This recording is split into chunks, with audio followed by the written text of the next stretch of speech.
Assalamualaikum warahmatullahi wabarakatuh.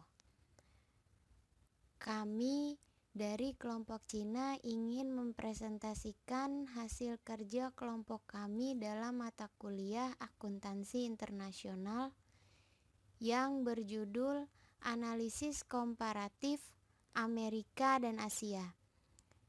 Anggota kelompok kami terdiri dari yang pertama Agustina Merdiliana, kedua Dewi Nur Utami, ketiga Rika Oktaviani Sadikin, dan keempat Raja Darius Putra. Di sini saya akan menjelaskan tentang negara Amerika Serikat. Perkembangan akuntansi di Amerika. Akuntansi di Amerika Serikat diatur oleh Badan Sektor Swasta, Badan Standar Akuntansi Keuangan, atau Financial Accounting Standards Board.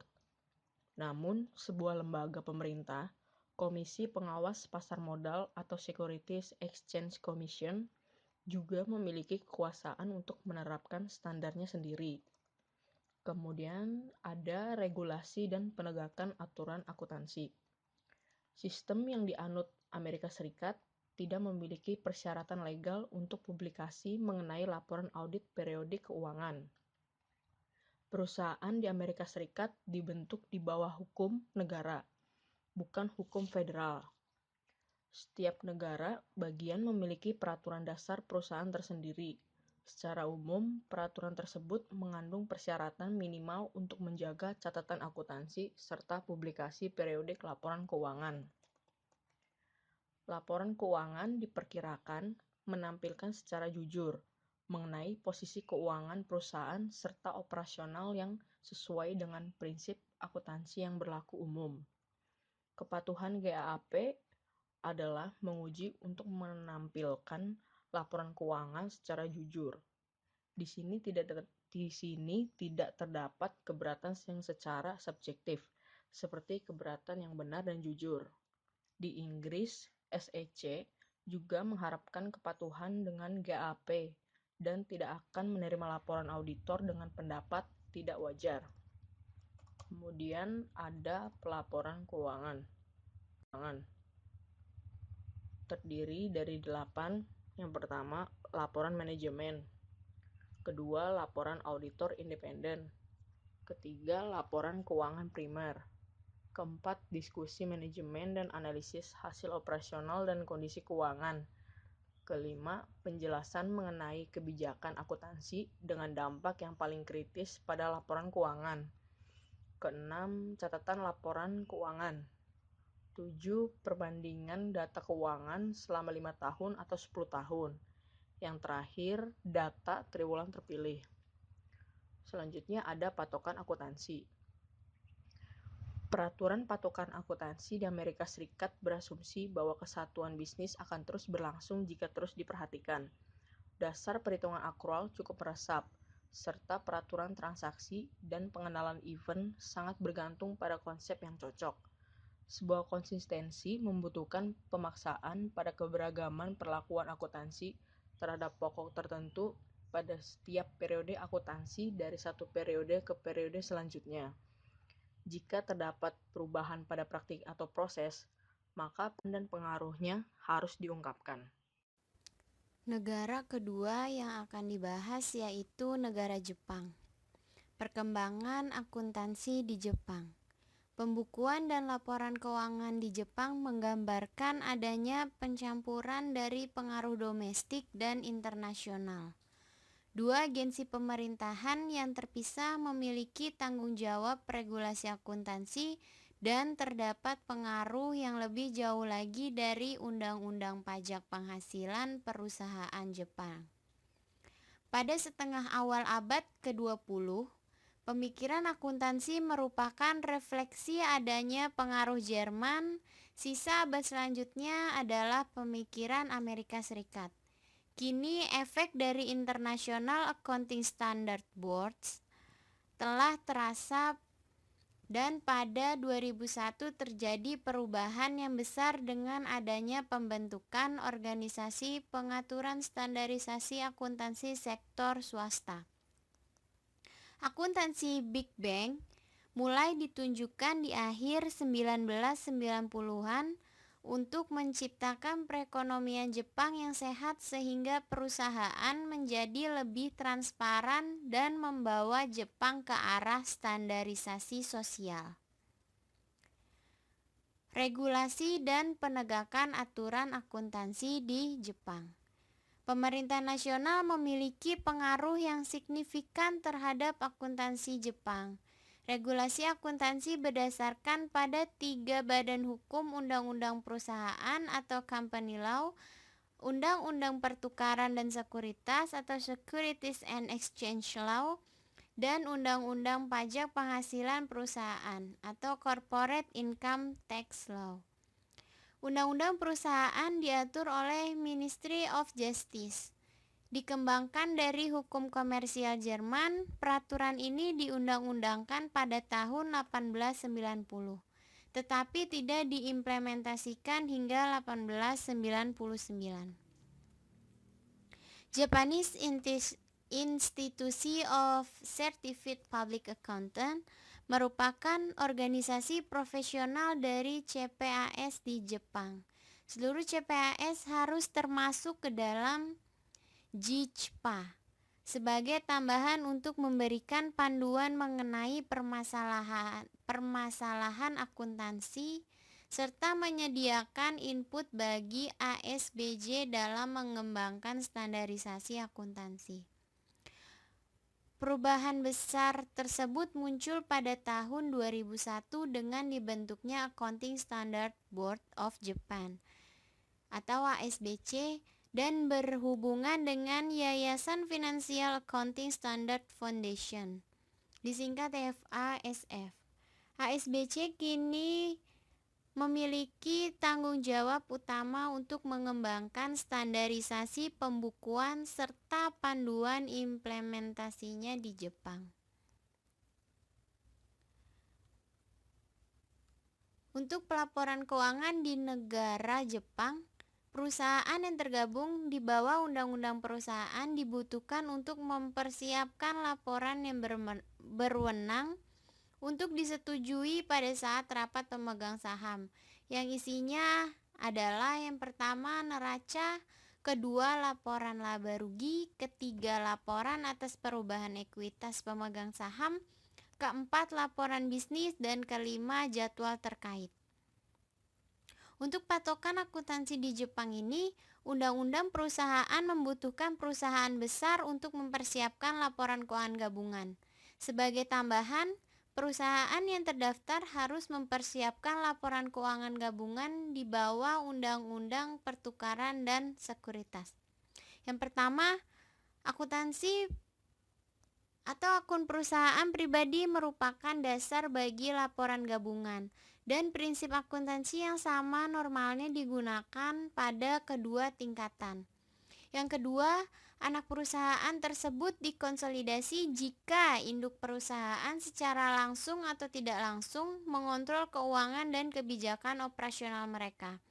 Ketiga, metode pooling of interest atau penyatuan saham untuk bisnis gabungan digunakan pada situasi tertentu saja, di mana tidak ada perusahaan yang mengontrol perusahaan lainnya.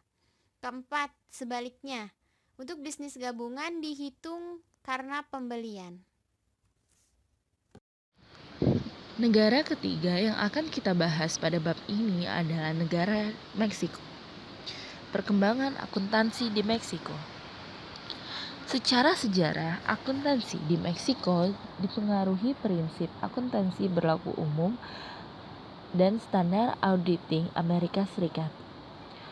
Pengaruh kuat ini dibutuhkan oleh Meksiko untuk investasi asing yang datang dari Amerika Serikat. Lebih jauh lagi, banyak perusahaan Meksiko yang mendaftarkan dirinya ke dalam pasar saham terbesar di dunia. Kecenderungan mereka untuk melihat ke standar akuntansi Amerika Serikat telah meningkat setelah dibuatnya NAFTA. Tetapi, Meksiko secara berkala melihat IFRS ketika standar Amerika Serikat tidak bisa memenuhi keinginan mereka. Konstitusi Meksiko menetapkan asosiasi profesional untuk menetapkan bagian tanggung jawab aktivitas mereka. Asosiasi akuntan melalui negara mendelegasikan kapasitas yang berkaitan dengan aturan ke IMCP, yang juga merupakan institusi yang mengawasi profesi akuntansi di Indonesia. Pada tahun 2001, IMCP membentuk SINIF. Institusi ini bertanggung jawab untuk membuat standar akuntansi sejalan dengan IFRS. Pada tahun 2004, standar yang dikeluarkan oleh IMCP diteruskan ke SINIF. Pada awal 2005, GAAP Meksiko sudah 70% sejalan dengan standar internasional. Ciri penting lain akuntansi di negara Meksiko adalah penggunaan akuntansi tingkat harga umum yang komprehensif atau menyeluruh sebagai dasar pengukurannya. Meksiko juga berkomitmen terhadap harmonisasi dengan IAS atau IFRS. Meksiko semakin melihat tuntutan IASB atas sejumlah masalah akuntansi, khususnya apabila tidak terdapat standar Meksiko yang membahasnya. Regulasi dan penegakan aturan akuntansi. Regulasi dan penegakan aturan akuntansi di negara Meksiko, yaitu sistem akuntansi di negara Meksiko adalah Code Law, dan standarisasi akuntansinya dikeluarkan oleh Council for Research and Development of Financial Information Standard atau Consejo Mexicano para la Investigación y Desarrollo de Normas de Information Financiera atau SINIF. Untuk standarisasi proses audit dikeluarkan oleh Mexican Institute of Public Accountant melalui Auditing Standard and Procedure Commission. Sistem akuntansi di Meksiko menggunakan pendekatan sistem Inggris Amerika atau yang biasa dikenal dengan Anglo-Saxon daripada pendekatan Eropa kontinental. Prinsip akuntansi di Meksiko tidak membedakan antara perusahaan besar maupun kecil, serta dapat diaplikasikan ke semua bidang bisnis. Pelaporan keuangan. Pelaporan keuangan di Meksiko untuk tahun fiskal harus bersamaan dengan tahun kalender. Laporan keuangan konsolidasi komparatif harus disusun yang terdiri dari neraca, laporan laba rugi, laporan atas perubahan ekuitas, pemegang saham, laporan perubahan posisi keuangan, dan jadwal terkait. Patokan akuntansi. Laporan keuangan konsolidasi disusun apabila induk perusahaan mengendalikan perusahaan lain. Mengadopsi standar akuntansi internasional nomor 21 mengenai translasi mata uang asing. Laporan keuangan harus disesuaikan terhadap inflasi. Baik metode akuntansi pembelian dan penyatuan kepemilikan untuk penggabungan usaha dapat digunakan, tergantung pada keadaannya. Akuntansi tingkat harga umum digunakan di Meksiko. Biaya penelitian dibebankan pada saat terjadinya. Selanjutnya, negara yang akan kami bahas yaitu negara Cina. Perkembangan akuntansi di Cina. Akuntansi di Cina memiliki sejarah yang panjang. Berfungsinya akuntansi dalam hal pertanggungjawaban dapat dilacak jauh ke belakang hingga tahun 2200 sebelum Masehi selama dinasti Heshu. Dan sejumlah dokumen menunjukkan bahwa akuntansi digunakan untuk mengukur kekayaan dan membandingkan pencapaian kalangan bangsawan putri-putri pada dinasti Xia. Konfusius Muda dulunya pernah menjadi seorang manajer gudang dan tulisannya menyebutkan bahwa pekerjaannya meliputi akuntansi yang seharusnya membuat catatan penerimaan dan pengeluaran setiap harinya. Pada akhir tahun 1970-an, para pemimpin Cina mulai mengubah ekonomi dari perencanaan pusat bergaya Uni Soviet menjadi lebih berorientasi pasar tetapi masih berada di bawah kendali Partai Komunis. Regulasi dan penegakan aturan akuntansi di Cina. Yang pertama, pada tahun 1992, Departemen Keuangan mengeluarkan standar akuntansi untuk perusahaan bisnis, atau disebut juga Accounting Standards for Business Enterprises, disingkat ASBE.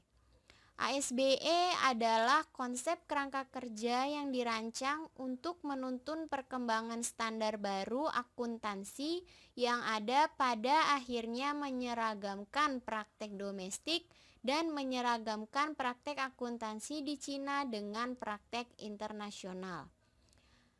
Pada tahun 1998, Cina mendirikan Komite Standar Akuntansi Cina atau di China Accounting Standards Committee, disingkat CASC, sebagai lembaga yang berwenang dalam Departemen Keuangan yang bertanggung jawab untuk mengembangkan standar akuntansi.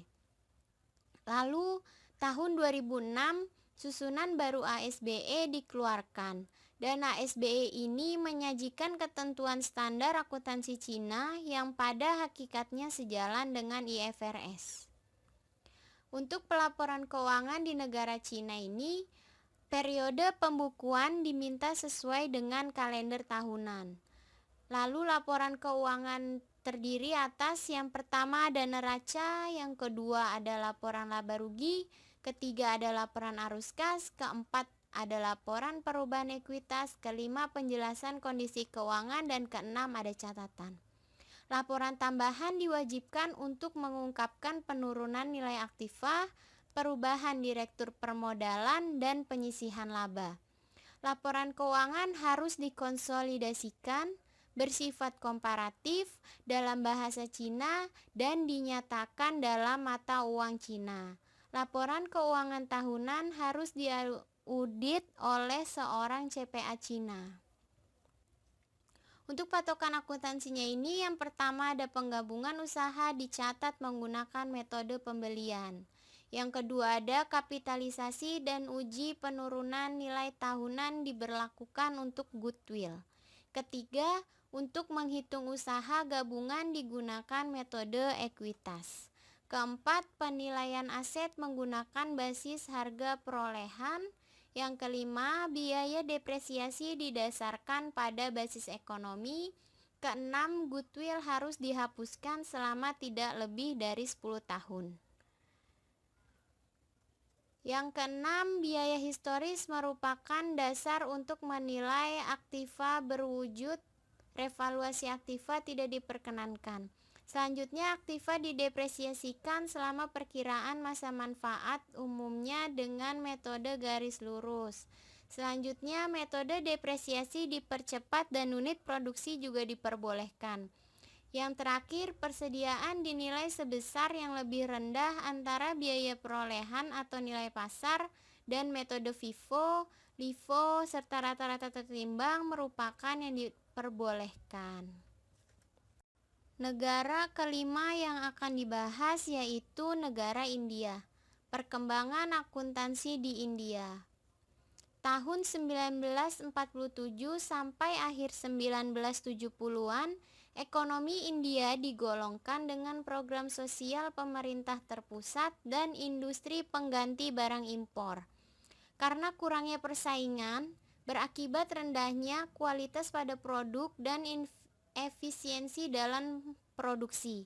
Menghadapi krisis ekonomi, pemerintah mulai melaksanakan ekonomi terbuka pada tahun 1991.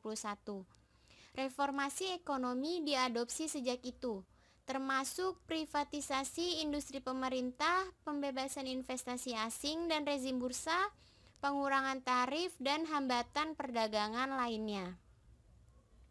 Sektor jasa telah terbukti menjadi sektor yang paling dinamis pada saat itu, di mana telekomunikasi dan teknologi informasi memiliki pertumbuhan yang pesat di negara India. Untuk regulasi dan penegakan akuntansi di negara Cina, akuntansi di negara Cina dipengaruhi oleh bangsa Inggris. Lalu tahun 1956, Departemen Urusan Perusahaan memperbaharui akta perusahaan yang berisikan kitab akuntansi.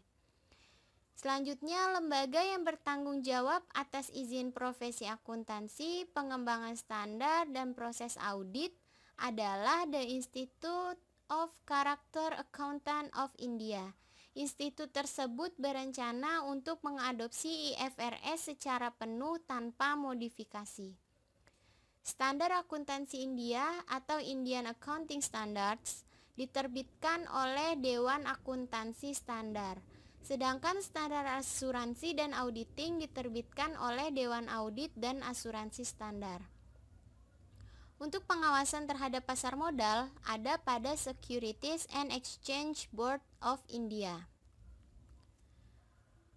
Pelaporan keuangan di negara Cina ini terdapat 5 laporan. Yang pertama neraca, kedua laporan penghasilan, ketiga laporan arus kas, keempat kebijakan akuntansi, dan kelima catatan-catatan. Patokan akuntansi di negara India, yang pertama untuk penggabungan usaha tidak ada standar akuntansinya, tetapi sebagian menggunakan metode pembelian. Kedua, pencatatan investasi menggunakan metode ekuitas. Ketiga, penilaian aset dengan heuristikal cost dan fair value. Penyusutannya menggunakan manfaat ekonomik. Yang keempat, persediaan dinilai dengan the lower cost and cost pluri dengan metode FIFO dan rata-rata. Yang kelima, akuntansi kemungkinan kerugian diakrualkan. Selanjutnya masih ada cadangan untuk perataan penghasilan. Yang ketujuh atau yang terakhir ini lisis dikapitalisasikan sedangkan pajak yang ditangguhkan diakrualkan. Negara terakhir yang akan kita bahas pada bab ini adalah negara Indonesia. Perkembangan akuntansi di Indonesia. Perkembangan akuntansi di Indonesia secara garis besar dibagi menjadi dua, yaitu masa penjajahan Belanda dan masa penjajahan Jepang. Pada masa penjajahan Belanda, sekitar tahun 1642, awalnya kedatangan bangsa Belanda di Indonesia untuk berdagang. Kemudian, Belanda membentuk Perserikatan Maskapai Belanda yang lebih dikenal dengan VOC. Catatan pembukuan saat itu menekankan pada mekanisme debit dan kredit berdasarkan praktik dagang yang semata-mata untuk kepentingan perusahaan Belanda.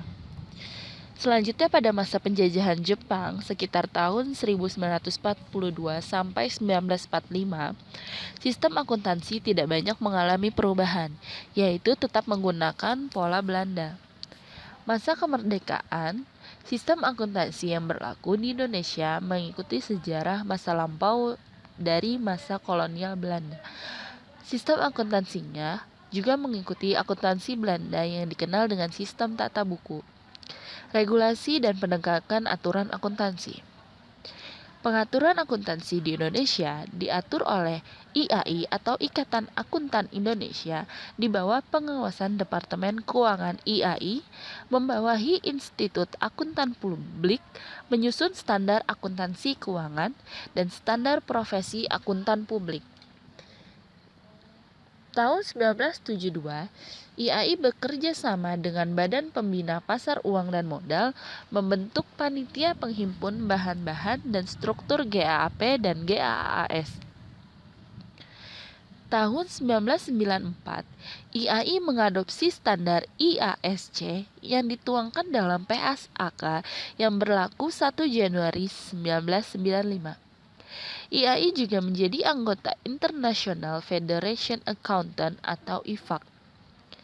IAI sendiri memiliki 59 standar akuntansi keuangan yang diantaranya dirujuk dari IAS sebanyak 28 standar, diciptakan sendiri sebanyak 11 standar, dan dari FASB 12 standar, 2 Account Principal Board Opinion, dan 1 buletin.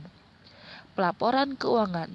Di Indonesia, pelaporan keuangan umumnya terdiri dari neraca, perhitungan laba rugi, laporan arus kas, laporan perubahan modal, dan catatan pada laporan keuangan. Patokan akuntansi. Patokan akuntansi di Indonesia yang pertama menggunakan konsep matching. Yang kedua, penggabungan usaha menggunakan metode penyatuan kepentingan atau pooling of interest dan metode pembelian atau purchase. Yang ketiga, goodwill yang timbul akibat akuisisi, dikapitalisasi dan diamortisasi dalam 5 tahun paling lama 20 tahun. Yang keempat, jumlah nilai buku yang melampaui nilai wajarnya dibebankan ke laba atau earning. Dan yang terakhir, joint venture menggunakan metode ekuitas.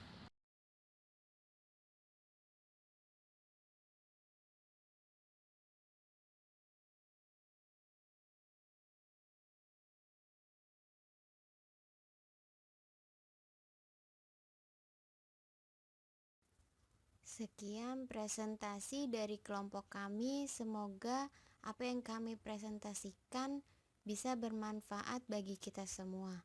Kurang lebihnya kami mohon maaf. Wassalamualaikum warahmatullahi wabarakatuh.